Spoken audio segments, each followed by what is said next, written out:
once arterial blood drops off O2, it also picks up metabolic waste. Part of that metabolic waste is your CO2, and CO2 will move from the tissues. Some will stop in the plasma to be transported in plasma. Most of the CO2, as the waste product CO2, will be transported in your RBC. In your RBC, a chemical reaction occurs. So CO2 will combine with H2O, a water molecule, and react with carbonic anhydrase, which is your catalyst,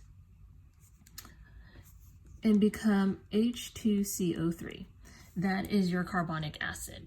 Carbonic acid in turn reacts, and you have a product of a hydrogen ion plus HCO3, bicarbonate. And that is how it's transported in the RBC via the bloodstream. Now, if you look at this chemical reaction, it looks like a forward motion. You have a forward motion, and this is always what happens. In reality, because of dynamic equilibrium, your body is constantly changing. You have CO2 levels changing, you have bicarbonate levels changing.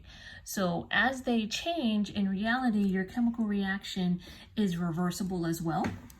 So your chemical reaction will actually look more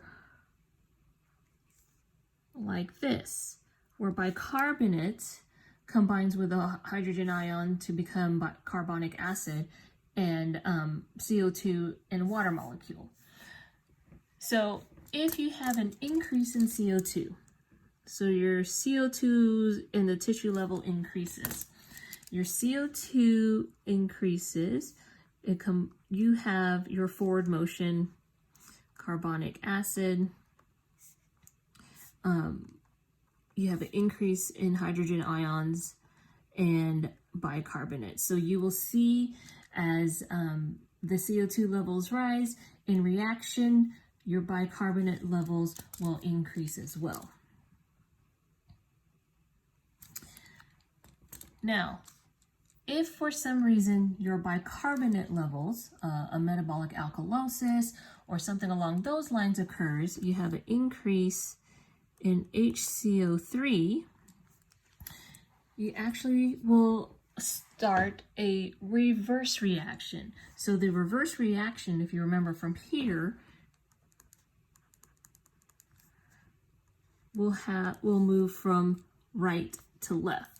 So H2CO3, and then CO2 and H2O. So what happens here is your base level increases. So in order to keep that balance between acid and base, your acid will actually increase as well. Okay? So the natural reaction is the more acidic it becomes in reaction, bicarbonate increases to balance out the CO2. The same thing happens here.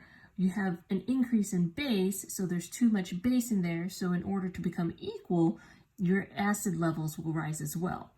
So an increase in CO2 will cause an increase in HCO3, and an increase in HCO3 can cause an increase in CO2.